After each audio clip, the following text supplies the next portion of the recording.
आपका विस्तार न्यूज देख रहे हैं आप और 10 बजे 10 रिपोर्ट लेकर मैं हूं आपके साथ ऋतु सिंह और इस खास बुलेटिन की शुरुआत करेंगे। लेकिन उसके पहले एक बड़ी खबर आपको बता दें, कैबिनेट मंत्री पद से बृजमोहन अग्रवाल का इस्तीफा मंजूर हो गया है। राज्यपाल विश्वभूषण हरिचंदन ने मुख्यमंत्री विष्णुदेव साय की सलाह पर उनका इस्तीफा मंजूर कर लिया है। 19 जून को बृजमोहन अग्रवाल ने कैबिनेट की बैठक में सीएम को अपना इस्तीफा सौंपा था। हालांकि डिप्टी सीएम अरुण साव ने उनका इस्तीफा मंजूर नहीं होने की बात कही थी। जरा सुनिए अरुण साव ने आखिर क्या कुछ कहा था। अभी बृजमोहन अग्रवाल जी का इस्तीफा मंजूर हुआ नहीं है। उन्होंने इच्छा जाहिर की है। ऐतिहासिक वोटों से जीतकर वे सांसद निर्वाचित हुए हैं। मंत्रिमंडल के पुनर्गठन का जहां तक प्रश्न है, ये मुख्यमंत्री जी का विशेषाधिकार है। पार्टी के केंद्रीय नेताओं से चर्चा करके वे करेंगे, पर हमारी सरकार को बने लगभग 6 महीना हुआ है। 6 महीनों में मोदी की गारंटी को पूरा करने के लिए पूरी प्रतिबद्धता से हमारी सरकार काम कर रही है। तो वहीं डिप्टी सीएम के बयान के बाद सीएम विष्णुदेव साय ने भी तस्वीर साफ की और बताया कि बृजमोहन अग्रवाल का इस्तीफा स्वीकार कर लिया गया है। हो गया है तो मुख्यमंत्री का अधिकार की बात रहती है ना। स्वीकृत हो गया है तो मुख्यमंत्री का अधिकार की बात रहती है ना। तो देखिए, मंत्री पद से बृजमोहन अग्रवाल के इस्तीफे को मंजूरी मिल गई है। मुख्यमंत्री की सलाह पर राज्यपाल ने इस्तीफा मंजूर कर दिया है। और चलिए ज्यादा जानकारी के लिए सीधे रुख करेंगे संवाददाता रवि मीरी हमारे साथ लाइव जुड़ गए हैं। रवि, इस्तीफा स्वीकार हो गया है, मंजूर कर लिया गया है, बाकी की क्या कुछ प्रक्रिया रहेगी?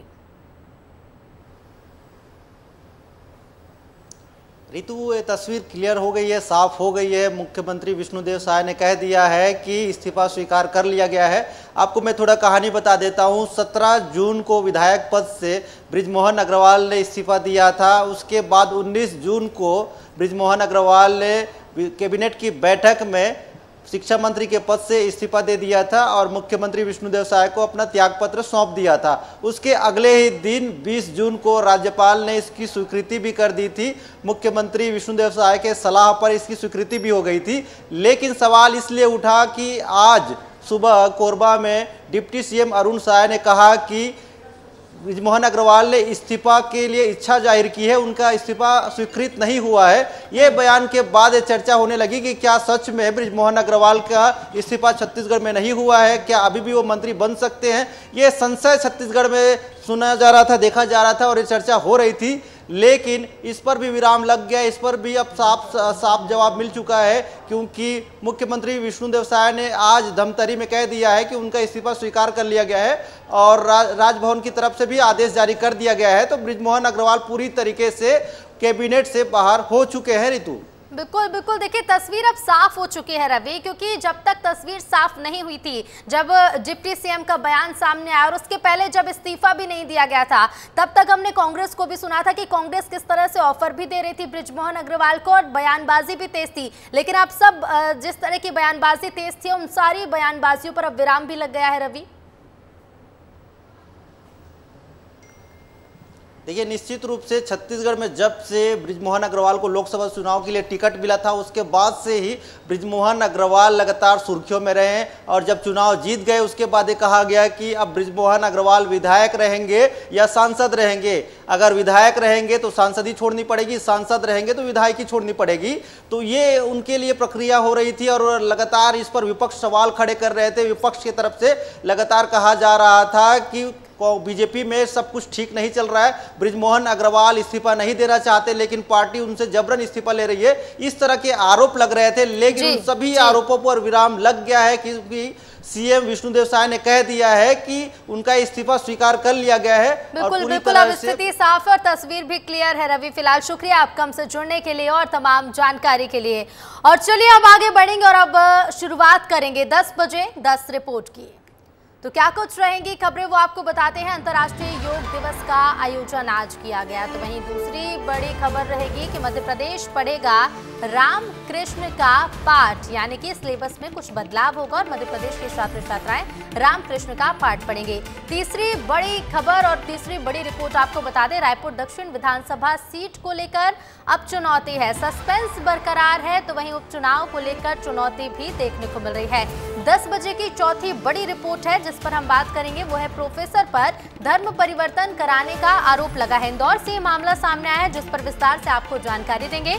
पांचवी रिपोर्ट जिसमें हम बात करेंगे कि पुलिस के जाल में फंस गए बदमाश, आखिर ऐसा क्या कदम पुलिस ने उठाया कि बदमाश पुलिस के जाल में फंस गए। ये पूरी रिपोर्ट, ये पूरी खबर आपको विस्तार से बताएंगे। अगली बड़ी रिपोर्ट है जबलपुर से, जहां बदमाशों का आतंक देखने को मिल रहा है। आखिर इस बार बदमाशों ने क्या कुछ किया है और पुलिस क्या कार्रवाई कर रही है, ये भी आपको बताएंगे। आगे बात करेंगे अमरवाड़ा उपचुनाव की, जहां कांग्रेस और बीजेपी अपनी तरफ से चुनावी तैयारियों में जुटी हुई है। कांग्रेस ने भी स्टार प्रचारकों को लेकर कुछ तैयारियां की हैं। क्या कुछ तैयारी है कांग्रेस की, वो भी आपको बताएंगे। और उसके बाद बात करेंगे वर्ल्ड म्यूजिक डे भी। आज अंतर्राष्ट्रीय योग दिवस तो मनाया जा रहा है, लेकिन इसके साथ साथ वर्ल्ड म्यूजिक डे भी है और वर्ल्ड म्यूजिक डे पर एक खास आयोजन भी मध्य प्रदेश में किया गया। और इसके बाद बात करेंगे अंबिकापुर की, जहां शिकंजे में है घूसखोर एसडीएम पर कार्रवाई का मामला अंबिकापुर से सामने आया है, इसे लेकर भी विस्तार से आपको जानकारी देंगे। और चलिए आगे बढ़ेंगे और अब बात करेंगे हमारी पहली बड़ी रिपोर्ट की। अंतर्राष्ट्रीय योग दिवस के मौके पर शुक्रवार को मध्य प्रदेश के मुख्यमंत्री डॉक्टर मोहन यादव ने एक बड़ा ऐलान किया। उन्होंने कहा कि राज्य की उच्च शिक्षा और स्कूली शिक्षा में राम और कृष्ण के पाठ पढ़ाए जाएंगे। मध्य प्रदेश पढ़ेगा राम कृष्ण का पाठ, छात्र जानेंगे राम कृष्ण के जीवन का सार, छात्रों के लिए हो रहा पाठ्यक्रम तैयार, सीएम मोहन का ऐलान, दिग्विजय सिंह हुए परेशान। अंतर्राष्ट्रीय योग दिवस के मौके पर शुक्रवार को मध्य प्रदेश के मुख्यमंत्री डॉक्टर मोहन यादव ने बड़ा ऐलान किया।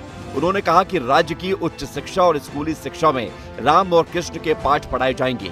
मुख्यमंत्री डॉक्टर मोहन यादव ने आगामी योजना का जिक्र करते हुए कहा कि भगवान राम और कृष्ण की उपलब्धियों को उच्च शिक्षा और स्कूली शिक्षा के पाठ्यक्रम में शामिल करने वाले हैं, क्योंकि बच्चों और छात्रों को राम और कृष्ण की राह बतानी जरूरी है। भगवान कृष्ण, भगवान राम के जीवन की पाठ्यक्रम संबंधित जो भी उपलब्धियां हैं उसको भी हम पाठ्यक्रम में उच्च शिक्षा, स्कूल शिक्षा में लेने वाले हैं। कई सारे निर्णय आज दिन भर अलग अलग सरकार की व्यवस्थाओं पे, चूंकि चुनाव की एक बड़ी इकाई पूरी हुई है, तो स्वाभाविक रूप से हम सबका दायित्व बनता है कि इसमें मोड़ आगे बढ़े। उधर सीएम के बयान पर कांग्रेस नेता दिग्विजय सिंह ने कहा कि राम और कृष्ण के पाठ पढ़ाना अच्छी बात है, लेकिन गुरु नानक, मोहम्मद साहब और जीसस के भी जीवन का सार बच्चों को बताना चाहिए। भगवान राम हमारे आदर्श पुरुष थे, कृष्ण भगवान हमारे आदर्श, वो सही प्रकार के एक विचारक थे। अगर उनके सही बात पर उनके कैसे एक अच्छा नागरिक बने उसके बारे में कोई आता है तो हम उसका स्वागत करेंगे, लेकिन साथ में इसके साथ साथ गुरु नानक जी पर क्यों नहीं आना चाहिए, जीसस पे क्यों नहीं आना चाहिए। अब मैं कहूंगा तो आप लोग गैजेट करके वही सिखाएंगे। जितने भी धर्म के गुरु हैं, सबके अच्छे आचरणों का उल्लेख अगर किया जाता है बच्चों के लिए तो उसमें हम स्वागत करें।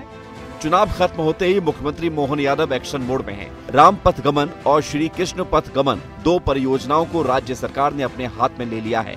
भगवान राम और कृष्ण मध्य प्रदेश में जिन जिन स्थानों पर गए, उन स्थानों को राज्य सरकार ने तीर्थ स्थल के तौर पर विकसित करने का फैसला किया है। श्री राम पथ गमन, श्री कृष्ण पथ गमन दोनों बड़े प्रोजेक्ट हाथ में लिए हैं और इन पथ गमन के आधार पर मध्य प्रदेश में भगवान राम किन किन स्थान पे गए हैं, उन प्रत्येक स्थान पर जाकर के उन स्थानों को चिन्हित करके उनको तीर्थ के रूप में विकसित करने का सरकार ने पहली बार में गठन के साथ ही निर्णय किया था। हमारे घोषणा पत्र में भी था। मुझे इस बात की प्रसन्नता कि हम इस पे काम कर रहे हैं। कुल मिलाकर प्रदेश की सियासत में रामकृष्ण के नाम को लेकर चर्चा बढ़ गई है। सरकार चाहती है कि राम और कृष्ण के आदर्श जीवन से आने वाली पीढ़ी को सीखे, तो कांग्रेस इसमें भी धार्मिक राजनीति को लेकर एंगल ढूंढ रही है। ब्यूरो रिपोर्ट, विस्तार न्यूज। वहीं बृजमोहन अग्रवाल के सांसद बनने के बाद अब रायपुर में दक्षिण विधानसभा सीट पर सियासत हो रही है। उपचुनाव को लेकर हलचल भी तेज है, ये रिपोर्ट देखिए।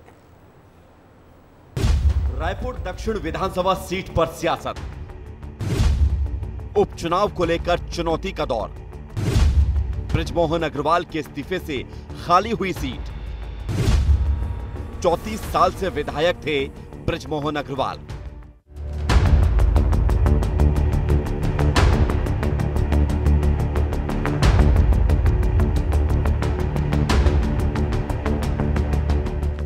प्रदेश के सबसे बड़े मार्जिन के साथ चुनाव जीतकर बृजमोहन अग्रवाल ने रायपुर दक्षिण सीट से इस्तीफा दे दिया है। बृजमोहन अग्रवाल ने 2 दिन पहले हुई मंत्रिमंडल की बैठक में मंत्री पद से भी इस्तीफा दे दिया था, जो अब स्वीकार कर लिया गया है। उप मुख्यमंत्री जी का कहना है कि बृजमोहन अग्रवाल जी का इस्तीफा को स्वीकृत नहीं किया गया, क्या कहेंगे आप? स्वीकृत हो गया है, वो तो मुख्यमंत्री का अधिकार की बात रहती है ना। विधायक पद से इस्तीफा देने के बाद रायपुर दक्षिण विधानसभा सीट खाली हो गई है।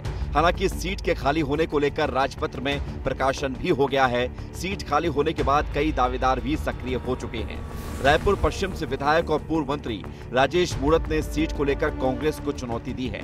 राजेश मूणत ने कहा कि कांग्रेस का सबसे बड़ा नेता रायपुर दक्षिण से चुनाव लड़ ले, भाजपा का छोटा कार्यकर्ता भी बड़े नेता को हरा देगा। जिसकी इच्छा हो, कांग्रेस पार्टी का बड़ा से बड़ा नेता आए, एक भाजपा का साधारण कार्यकर्ता भी उसको चुनाव हरा के दिखाएगा। जो सबसे बड़ा नेता कांग्रेस का उसको लड़ा ले, और जो सबसे बड़ा नेता है कांग्रेस पार्टी का आ जाए दक्षिण के अंदर, भारतीय जनता पार्टी कार्यकर्ता उसको पटक नहीं देगा। बीजेपी की चुनौती को कांग्रेस भी स्वीकार करती हुई नजर आ रही है।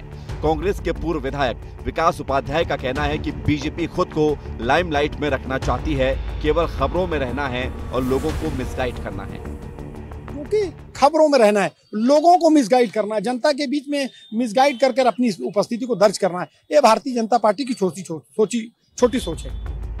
रायपुर दक्षिण की सीट को बीजेपी का गढ़ माना जाता है। इस सीट में बीजेपी के अजय योद्धा बृजमोहन अग्रवाल 34 साल से विधायक हैं। बृजमोहन अग्रवाल के इस्तीफे के बाद जहां कांग्रेस की उम्मीदें जगते हुए नजर आ रही हैं, तो बीजेपी के लिए नए चेहरे को इस सीट पर फिट करना चुनौती भी बन सकती है। अब देखना यह होगा कि दक्षिण की सीट पर बृजमोहन का जादू बरकरार रखने में बीजेपी कितना कामयाब हो पाती है। विस्तार न्यूज के लिए रोहित मिश्रा की रिपोर्ट। क्या आपने कभी सुना है कि कोई प्रोफेसर छात्रों को नमाज पढ़ने और मुस्लिम बनने के लाभ बताए? मध्य प्रदेश के उज्जैन में कुछ ऐसा ही हुआ है। क्या है ये पूरा मामला, इस रिपोर्ट में देखिए। उज्जैन के विक्रम विश्वविद्यालय के फार्मेसी डिपार्टमेंट में उस वक्त हड़कंप मच गया जब कॉलेज के छात्रों ने एक प्रोफेसर पर छात्र छात्राओं को धर्म परिवर्तित करवाने का आरोप लगा दिया। मामला सामने आने के बाद अखिल भारतीय विद्यार्थी परिषद के कार्यकर्ता और छात्र कॉलेज पहुंचे और प्रोफेसर के खिलाफ प्रदर्शन भी शुरू कर दिया। गुस्साए छात्र छात्राओं ने एबीवीपी नेताओं के साथ विश्वविद्यालय के मेन गेट पर ताला जड़ दिया, जिससे सभी प्रोफेसर और कर्मचारी अंदर ही रह गए। कॉलेज में पदस्थ शिक्षक अनीश शेख पर गंभीर आरोप हैं। छात्र छात्राओं का कहना है कि शिक्षक अनीश शेख ने छात्र छात्राओं का व्हाट्सएप ग्रुप बनाया है। इसमें नमाज पढ़ने और मुस्लिम बनने के फायदे बताए हैं। आरोप है कि अनीस खान कलावा नहीं बांधने को कहते हैं, साथ ही मुस्लिम छात्र छात्राओं को ज्यादा मार्क्स और हिंदू छात्र छात्राओं को कम मार्क्स दिए जाते हैं। एक बार की घटनाक्रम सामने आया जब हम उसको लेकर के हमने आज वहाँ पे ज्ञापन प्रदर्शन किया और कार्रवाई की मांग की है। उन्होंने एक बार क्लास के अंदर भी नमाज पढ़ाई गई है। छात्रों के हंगामे के बाद विश्वविद्यालय में हड़कंप मच गया। प्रदर्शन की जानकारी मिलते ही विश्वविद्यालय के कुलपति डॉक्टर अखिलेश कुमार पांडे ने मामले में संज्ञान लिया और छात्रों के बीच पहुंचकर पूरे मामले को गंभीरता से लेते हुए पूरे घटनाक्रम की जांच करने की बात कही। इसके साथ ही कुलपति डॉक्टर अखिलेश कुमार पांडे ने एक टीम भी गठित की जो 15 दिन के भीतर इस मामले की जांच करेगी और प्रोफेसर पर आरोप साबित होने पर तत्काल प्रोफेसर अनीश शेख पर तत्काल कार्रवाई करने की बात कही है। अभी उनकी शिकायत डायरेक्टर साहब को मैं बुलवाया हूं, तो अभी लिखित शिकायत आएगी और उस पर जो है एक कमेटी बना करके हम उसकी जांच करेंगे और 15 दिन का समय दिया है। 15 दिन में उस जांच कमेटी के जो भी निष्कर्ष निकलते हैं उस पर कार्रवाई करेंगे। विक्रम विश्वविद्यालय के प्रोफेसर पर छात्रों के लगाए गए गंभीर आरोप के बाद विश्वविद्यालय प्रबंधन एक्शन में आ गया है और छात्रों के आरोपों की जांच की जा रही है। ऐसे में जांच रिपोर्ट में आरोप सही पाए जाने पर प्रोफेसर के खिलाफ प्रशासनिक कार्रवाई की जाएगी। संतोष कृष्णानी, विस्तार न्यूज, उज्जैन। और इधर मध्य प्रदेश के जबलपुर में आए दिन बदमाशों के हौसले बुलंद हो रहे हैं। कई मामले सामने आ चुके हैं जिसके जरिए बदमाश दहशत फैलाने की कोशिश कर रहे हैं। ये रिपोर्ट देखिए।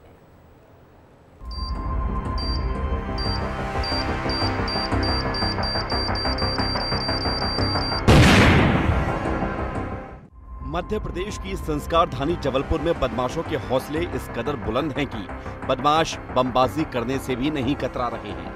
ऐसा ही कुछ देखने को मिला घमापुर थाना क्षेत्र के बम्बा देवी मंदिर के पास, जहां बदमाश ने किसी पुराने विवाद को लेकर एक घर पर एक के बाद एक 3 बम फेंके। बम फेंकने का सीसीटीवी वीडियो भी सामने आया है, जिसमें बदमाश इलाके में रहने वाले सुरेंद्र और वीरेंद्र बेन के घर पर एक के बाद एक 3 बम फेंकते हुए दिखाई दे रहा है। वहीं जिसके घर पर बमबाजी की गई, उनका आरोप है कि पुरानी रंजिश को लेकर आरोपी ने वारदात को अंजाम दिया है। 3:32 की घटना है। हम लोग सभी अपने घर पे सो रहे थे, तो तभी एक बदमाश श्यामू नाम है, उसका भाई रामू और उसका भांजा राज बैन हमारे घर पे आए और रात को हमारे घर पे बम चलाने लगे और गंदी गंदी गाली बकने लगे कि अभी तो अभी बम चलाए हैं, आगे जाके खून करेंगे और हत्या करने का प्रयास है उन लोगों का। बताया जा रहा है कि इलाके के कुख्यात बदमाश श्यामू बेन और वीरेंद्र बेन के बीच बीते काफी समय से विवाद चल रहा था, जिसको लेकर पहले भी दोनों के बीच कहासुनी हो चुकी थी। वहीं इस बार आरोपी बदमाश श्यामू ने बमकांड की वारदात को अंजाम दिया है। पुरानी रंजिश को लेकर आरोपी ने एक के बाद एक घर में 3 बम फेंके, जिससे परिवार के साथ इलाके के लोग दहशत में आ गए। वहीं सीसीटीवी फुटेज के आधार पर पुलिस ने मामले की जांच शुरू की और तत्काल कार्रवाई करते हुए आरोपी श्यामू बेन को गिरफ्तार कर लिया है। थाना घमापुर में बम्बा देवी के पास रहने वाले एक बदमाश श्यामू बेन ने अपने पड़ोसी सुरेंद्र के घर में बम फेंका था, जिसका सीसीटीवी फुटेज भी आया। श्यामू बेन के खिलाफ विस्फोटक पदार्थ अधिनियम के तहत अपराध दर्ज कर उसको गिरफ्तार कर लिया गया है और उस पर कठोर वैधानिक कार्रवाई की जाए। जबलपुर में आए दिन बदमाश वारदातों को अंजाम दे रहे हैं। वहीं पुलिस बदमाशों के खिलाफ लगातार कार्रवाई कर रही है। इस तरह की वारदातों को रोकने के लिए अब पुलिस क्या कदम उठाती है, ये देखने वाली बात होगी। दुर्गेश साहू, विस्तार न्यूज, जबलपुर। और मध्य प्रदेश के अमरवाड़ा उपचुनाव को लेकर बीजेपी कांग्रेस दोनों ही पार्टियों ने ताकत लगा दी है। जहां एक और बीजेपी प्रत्याशी चुनावी प्रचार में जुटे हैं, तो वहीं कांग्रेस ने स्टार प्रचारकों की लिस्ट भी जारी कर दी है। ये रिपोर्ट देखिए। मध्य प्रदेश में छिंदवाड़ा जिले के अमरवाड़ा विधानसभा सीट पर होने वाले उपचुनाव की तैयारियां तेज हो गई हैं। जहां एक तरफ नामांकन दाखिल करने के बाद बीजेपी और कांग्रेस दोनों ही पार्टियों के प्रत्याशियों ने जीत का दावा किया है, तो वहीं उपचुनाव को लेकर सरगर्मियां भी तेज हो गई हैं। इसी बीच अमरवाड़ा से बीजेपी प्रत्याशी कमलेश प्रताप शाह अचलकुंड धाम पहुंचे और अचलकुंड धाम पहुंचकर जीत का आशीर्वाद लिया। दरअसल अमरवाड़ा में अचलकुंड धाम का विशेष महत्व है। धार्मिक से लेकर राजनीतिक क्षेत्र में इस धाम की अहम भूमिका रही है। अचलकुंड धाम आदिवासियों की आस्था का केंद्र रहा है और इसी वजह से आदिवासी वोटर्स पर इस धाम का प्रभाव भी पड़ता है। इस वजह से बीजेपी प्रत्याशी कमलेश प्रताप शाह धाम पहुंचकर आशीर्वाद लिया। तो वहीं चुनाव में ये मुकाबला और भी रोचक इसलिए भी हो गया है क्योंकि अचलकुंड धाम के गुरु के बेटे धीरेन्द्र शाह इवनाती को कांग्रेस ने टिकट दे दिया, जिसकी वजह से दोनों प्रत्याशियों के बीच कांटे की टक्कर होती दिखाई दे रही है। इधर अमरवाड़ा उपचुनाव को लेकर कांग्रेस ने स्टार प्रचारकों की सूची जारी कर दी है, जिसमें 40 नेताओं के नाम शामिल हैं। उपचुनाव में प्रचार के लिए कांग्रेस ने आदिवासी नेताओं की फौज उतार दी है। सूची में करीब आधा दर्जन आदिवासी विधायकों को स्टार प्रचारक बनाया गया, जिसमें पीसीसी चीफ जीतू पटवारी, प्रदेश प्रभारी भंवर जितेंद्र सिंह, पूर्व मुख्यमंत्री कमलनाथ, दिग्विजय सिंह के साथ पूर्व नेता प्रतिपक्ष गोविंद सिंह, अजय सिंह, अरुण यादव के नाम शामिल हैं। 10 जुलाई को अमरवाड़ा विधानसभा सीट के लिए वोट डाले जाएंगे। इससे पहले बीजेपी और कांग्रेस दोनों ही पार्टियां आदिवासी वोटर्स को साधने में जुट गई हैं। अब ऐसे में देखना होगा कि उपचुनाव में किसे आदिवासियों का साथ मिलता है। ब्यूरो रिपोर्ट, विस्तार न्यूज। तो मरवाड़ा में होने जा रहे उपचुनाव को लेकर तैयारियां तेज हैं। कांग्रेस ने जहां स्टार प्रचारकों की लिस्ट जारी कर दी है, तो वहीं बीजेपी की भी अपनी तैयारियां हैं, जहां प्रचार प्रसार को लेकर कांग्रेस भी एक्टिव मोड पर है, तो दूसरी ओर देखिए बीजेपी की भी लगातार तैयारियां चल रही हैं। दोनों ही पार्टियों ने अपनी पूरी ताकत लगा दी है और दोनों ही पार्टियां इस उपचुनाव को जीतना चाहती हैं। हालांकि अमरवाड़ा उपचुनाव कौन जीतेगा ये तो वक्त ही बताएगा और चुनावी परिणाम ही बताएंगे, लेकिन चुनावी प्रचार प्रसार में पूरी ताकत झोंकते हुए दोनों ही दल नजर आ रहे हैं। और देश भर में 10वें अंतर्राष्ट्रीय योग दिवस पर कई तरह के आयोजन भी किए गए। नेताओं से लेकर आम आदमी तक सभी ने योग किया। योग दिवस पर देश भर में कौन कौन से आयोजन हुए और कौन कहां शामिल हुआ, इस रिपोर्ट में देखिए। देश दुनिया में 10वां अंतर्राष्ट्रीय योग दिवस मनाया गया। इस मौके पर प्रधानमंत्री नरेंद्र मोदी ने जम्मू कश्मीर के श्रीनगर में योगाभ्यास किया। इसके अलावा तमाम केंद्रीय मंत्री, सांसदों, मुख्यमंत्रियों और गणमान्य नागरिकों ने देश भर के अलग अलग स्थानों पर योग कार्यक्रमों में हिस्सा लिया। प्रधानमंत्री नरेंद्र मोदी ने श्रीनगर में योग दिवस मनाया। पीएम मोदी को डल झील के किनारे 7000 लोगों के साथ योग करना था, लेकिन खराब मौसम के कारण कार्यक्रम बाधित हुआ और कार्यक्रम को शेर ए कश्मीर इंटरनेशनल कॉन्फ्रेंस सेंटर में शिफ्ट किया गया। पीएम मोदी ने अपने संबोधन में कहा कि अंतर्राष्ट्रीय योग दिवस 10 साल की ऐतिहासिक यात्रा पूरी कर चुका है। आज पूरी दुनिया में योग करने वालों की संख्या लगातार बढ़ रही है। योग के प्रति आकर्षण बढ़ रहा है। मैं विश्व में हर जगह जितने भी ग्लोबल लीडर से मिलता हूं, जहां भी जाता हूं, शायद ही कोई एक आध मिल जाएगा जो मेरे से योग की बात न की। दुनिया के सभी वरिष्ठ नेता जब भी मौका मिलता है मेरे से योग की चर्चा जरूर करते हैं। वहीं मध्य प्रदेश में अंतर्राष्ट्रीय योग दिवस पर मुख्य कार्यक्रम भोपाल के मुख्यमंत्री निवास में आयोजित किया गया। कार्यक्रम के दौरान सीएम डॉक्टर मोहन यादव ने श्री अन्न संवर्धन प्रोत्साहन अभियान का शुभारंभ भी किया। सीएम मोहन यादव ने कहा कि योग का मतलब ही जुड़ाव है। मध्य प्रदेश सरकार ने योग आयोग का गठन किया है। उन्होंने कहा कि मध्य प्रदेश सरकार ने योग को पाठ्यक्रम का हिस्सा बनाया है। मेरी अपनी ओर से यशस्वी प्रधानमंत्री के इस अभियान की न केवल शुभकामना, बधाई, बल्कि एक और चीज जो यशस्वी प्रधानमंत्री ने जोड़ी है, मोटे अनाज को प्रोत्साहन देने के लिए, जिसका नाम श्री अन्न दिया है। तो श्री अन्न संवर्धन अभियान की भी आज मध्य प्रदेश में शुरुआत हुई है। हम सब अपने भोजन में, भोजन की थाली में मोटे अनाज को जरूर शामिल करें। ये हमारा मूल अनाज है। इधर 10वें अंतर्राष्ट्रीय योग दिवस के मौके पर छत्तीसगढ़ के मुख्यमंत्री विष्णुदेव साय राजधानी रायपुर के साइंस कॉलेज मैदान में आयोजित सामूहिक योगाभ्यास कार्यक्रम में शामिल हुए। उन्होंने हजारों लोगों के साथ सामूहिक योग किया और स्वस्थ जीवन शैली के लिए नियमित योगाभ्यास करने का संदेश लोगों को दिया। योग का अर्थ होता है जोड़ना। योग की प्राचीन परंपरा हम सभी को स्वस्थ जीवन पद्धति से जोड़ती है। योग हमारे मन और मस्तिष्क को आपस में जोड़ता है और एकाकार करता है। योग की प्रक्रिया हमें आध्यात्म और उच्च जीवन मूल्यों से भी जोड़ती है। इस तरह यह गौरवशाली भारतीय परंपरा प्रत्येक व्यक्ति को संस्कारित करती है। भारत समेत दुनिया के कई देशों में 10वां अंतर्राष्ट्रीय योग दिवस मनाया गया। देश भर में अलग अलग जगहों पर इस दौरान योगाभ्यास की मदद से निरोग रहने का संदेश भी दिया गया, तो वहीं योग के फायदे भी बताए गए। योग दिवस के मौके पर बड़ी संख्या में लोग योगा करते भी दिखाई दिए। ब्यूरो रिपोर्ट, विस्तार न्यूज। और इसी के साथ फिलहाल इस बुलेटिन में इतना ही, लेकिन जाते जाते देखिए कि अंतर्राष्ट्रीय योग दिवस के साथ इंदौर में संगीत दिवस को किस तरह से मनाया गया है।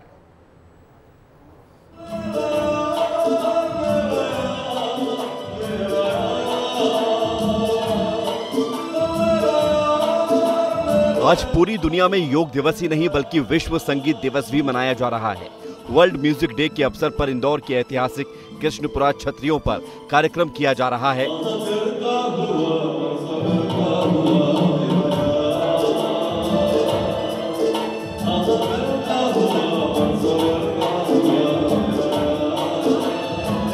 ये कार्यक्रम शुक्रवार सुबह 6 बजे से शुरू हुआ है, जो कल यानी कि शनिवार सुबह 6 बजे तक लगातार चलता रहेगा। इस कार्यक्रम में इंदौर और आसपास के शहर के कलाकारों को मंच दिया जाता है ताकि वो अपनी प्रस्तुति यहां दे सके। इंदौर के कृष्णपुरा छतरियों पर पिछले 25 साल से वर्ल्ड म्यूजिक डे का सेलिब्रेशन किया जाता है।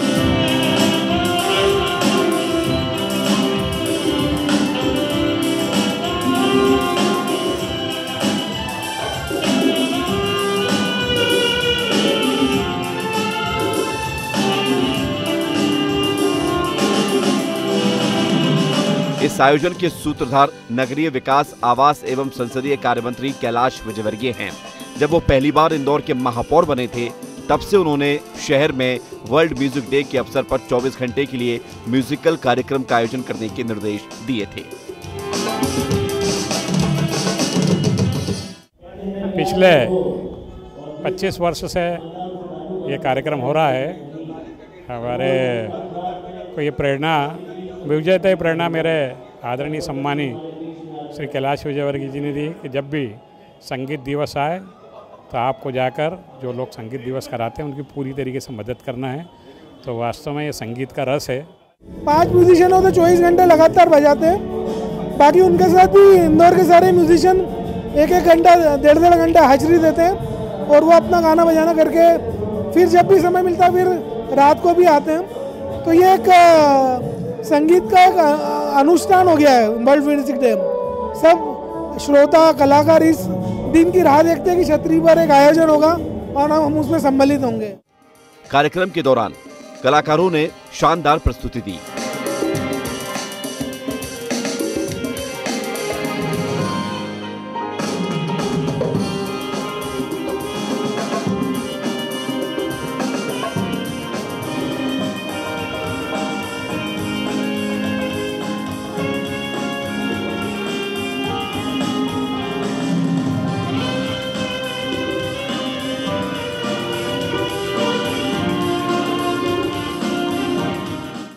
ये क्या हमारे पारिवारिक माहौल में रहा है। दादाजी भी सैक्सोफोन बजाते थे और पिताजी भी सैक्सोफोन बजाते थे और फिर मैंने भी सैक्सोफोन ही छोड़ा। जब से होश संभालो जब से संगीत में ही है और मैंने मेरे पिताजी से सीखा है, राजू गुलपारे जी से। प्रेशर नहीं बोल सकते हैं, बस थोड़ी मेहनत करना पड़ती है। मैं अभी 6-7 घंटे लगातार कंटिन्यू बजा सकता हूँ और संगीत से बड़ी कोई चीज़ ही नहीं है सर। वर्ल्ड म्यूजिक डे पर होने वाले इस आयोजन को सुनने पहुंचे लोग भी बेहद खुश नजर आए।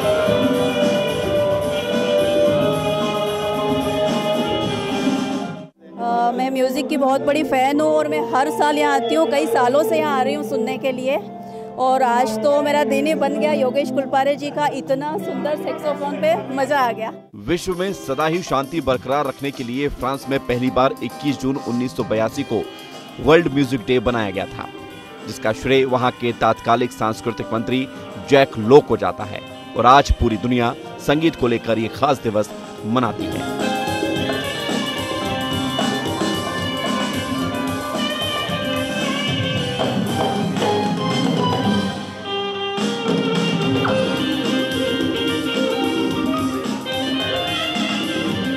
ब्यूरो रिपोर्ट, विस्तार न्यूज।